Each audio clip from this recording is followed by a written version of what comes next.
In today's video, I'm going to teach you how to put a border around text in Google Docs. This is a simple yet powerful way to enhance the appearance of your document by drawing attention to important sections or emphasizing particular paragraphs. To get started, open your web browser. You can use Chrome, Firefox, Safari, or any other browser that you prefer. In the search bar, type in Google Docs and press Enter. This will take you to the main Google Docs page. If you have Google Docs bookmarked or saved elsewhere on your system, feel free to access it directly from there. Once you're on the Google Docs homepage, click on the link to open Google Docs. If you're already signed in to your Google account, you'll immediately see your list of documents. However, if you're not logged in, you'll need to enter your Google account details. Simply type in your email and password, then click Sign In.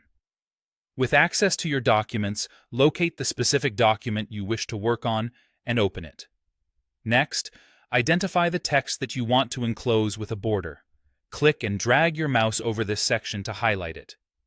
This act of highlighting is crucial since it tells Google Docs which part of your document you're intending to modify.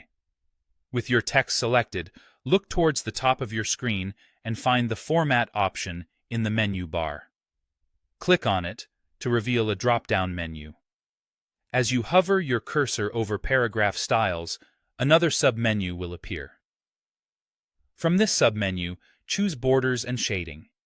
This is the command center for your border adjustments. Once you click on Borders and Shading, a dialog box will pop up. Here, you have the flexibility to decide how the border will embrace your text.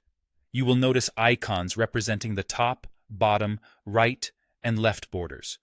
You can activate a border on any side by simply clicking on these icons. But you're not done yet.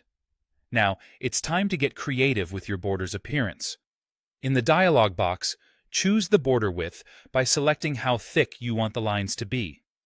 There's also an option to choose the border dash style, whether solid, dashed, or dotted, providing a chance to add a bit of flair. Don't forget to pick a color for your border that matches or complements your document's color scheme. You also have control over the space between the text and the border, known as paragraph padding. Adjust this setting to either snug the text closer or give it more breathing room against the border. Once you're satisfied with your selections, click the Apply button at the bottom of the dialog box. Instantly, your text is bordered, standing distinct in its new frame. Well done! You've just mastered adding borders to text in Google Docs.